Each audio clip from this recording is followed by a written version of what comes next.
दनुवार समुदायको सांस्कृतिक पहिचान र परम्परागत नुवागी पर्वको महत्त्व र आगामी कार्यक्रमबारे जानकारी दिनको लागि आयोजित पत्रकार सम्मेलन आज मङ्सिर 19 गते गाईघाट स्थित आरएन होटलमा सफलतापूर्वक सम्पन्न भएको छ।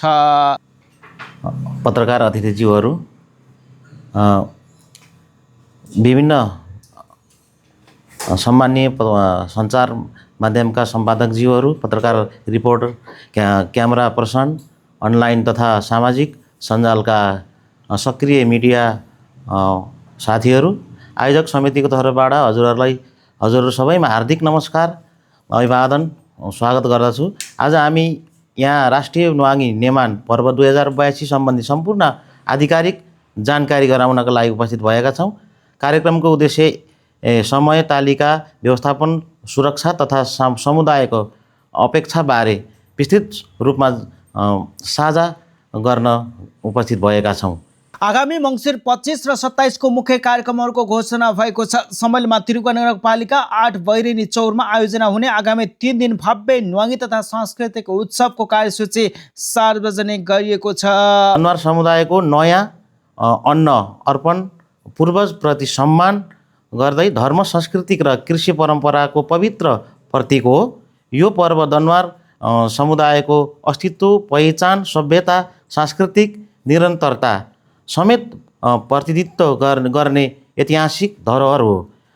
2080 देखि राष्ट्रिय पर्वको रूपमा स्थापित यो संस्कार यस वर्ष 3 दिनको वृहत उत्सव दोस्रो दनुवारी खाना परिकार तथा सांस्कृतिक महोत्सव सहित मनाउँदैछौँ। आयोजकको अनुसार मङ्सिर 25 गते सामूहिक नुवागी पूजा, दनुवार सांस्कृतिक मोटरसाइकल र्याली उद्घाटन कार्यक्रम रहनेछ। मङ्सिर 26 र 27 भने सांस्कृतिक झाँकी, नृत्य प्रतियोगिता, राष्ट्रिय तथा स्थानीय कलाकारहरूको बेजोड प्रस्तुति रहने पनि जनाएको छ। पहिलो दिन मङ्सिर 25 2082 मुख्य पर्व नुवागी उद्घाटन गरिनेछ र सामूहिक नुवागी पूजा गरिनेछ। समय 11 बजे, स्थान बैरेनी चौर, त्रिनपा 8। सांस्कृतिक मोटरसाइकल र्याली पनि हामीले राखेका छौँ। यसमा 500 जना सहभागी तयार गरेका छौँ। र्यालीको लागि समय 11 बजेदेखि 31 बजेसम्म र्याली हामी सकिसकेका छौँ। शुभारम्भ तथा उद्घाटन समारोह समय 2 बजे, स्थान मुख्य मञ्च त्रिनपा 8 बैरेनी चौरमा। दोस्रो र तेस्रो दिन मङ्सिर 26, 27 र 27 जातीय झाँकी प्रदर्शन, दैनिकै नृत्य प्रतियोगिता मङ्सिर 26 गते, राष्ट्रिय तथा स्थानीय कलाकारको विशेष प्रस्तुति, दनुवारी खाना परिकार प्रदर्शन र सांस्कृतिक नृत्य सांस्कृतिक महोत्सव। सांस्कृतिक संरक्षणमा स्थानीय सरकारको भूमिकाबारे प्रशंसा गर्दै आयोजकले त्रियुगा नगरपालिकाद्वारा मङ्सिर 25 गते स्थानीय सार्वजनिक विदा घोषणा गरिएको जानकारी पनि पत्रकारहरूलाई प्रदान गरे। त्रियुगा नगरपालिकाको योगदानहरू पनि गर्नुभएको छ।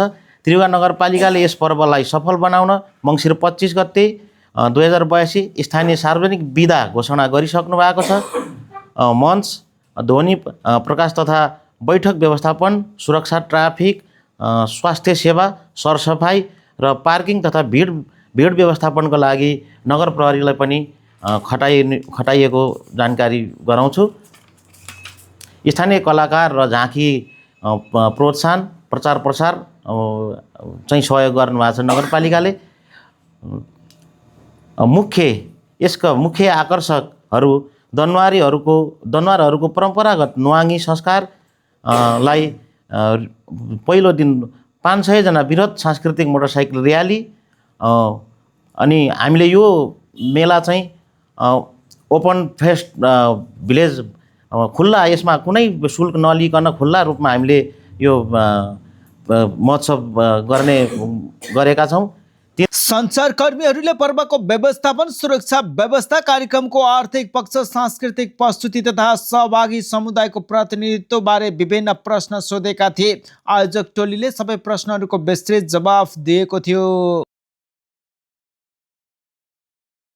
कार्यक्रमको अन्त्यमा आयोजक तथा संयोजक टोलीले उपस्थित सबै पत्रकार, स्थानीय निकाय, सहयोगी सङ्घ संस्था तथा व्यक्तित्वहरूलाई हार्दिक धन्यवाद व्यक्त गर्दै आगामी पर्वलाई राष्ट्रिय पहिचान बनाउने प्रतिबद्धता व्यक्त गरे। सहयोग प्रदान गर्नुभएका त्रियुगा नगरपालिका सबै वडा कार्यालयहरू, सुरक्षा निकाय, स्थानीय समुदाय, सङ्घ संस्था, व्यवसायी, सहयोगी हातेमालो बढाउने व्यक्तिहरू, दनुवार अगुवा तथा सामाजिक अभियन्ताहरू, युवा स्वयंसेवक, कलाकार तथा सांस्कृतिक समूह सबैप्रति आयोजक समितिको तर्फबाट हार्दिक धन्यवाद, आभार, कृतज्ञता व्यक्त गर्दछौँ।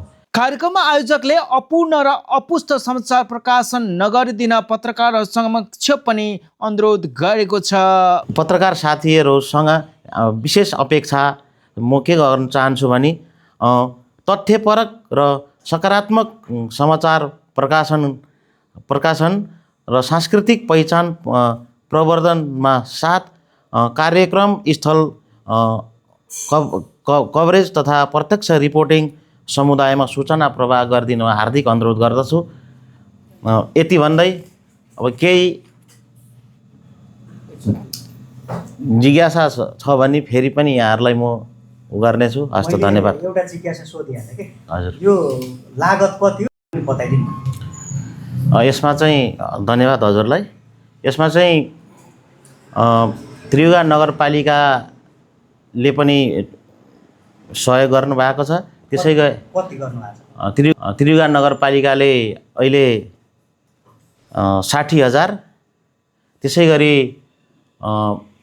7 नम्बर वडा कार्यालयले 50,000, त्यसै गरी 8 नम्बर वडा कार्यालयले 25,000, त्यसै गरी 9 नम्बर वडा कार्यालयले 75,000 र गाउँका अग्रज व्यक्तिहरू ले सङ्घ संस्थाहरूले पनि केही सहयोग गर्नुभएको छ।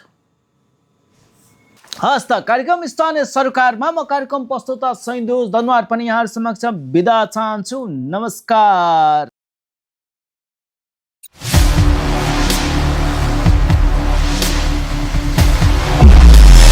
Adhim Chaudhary.com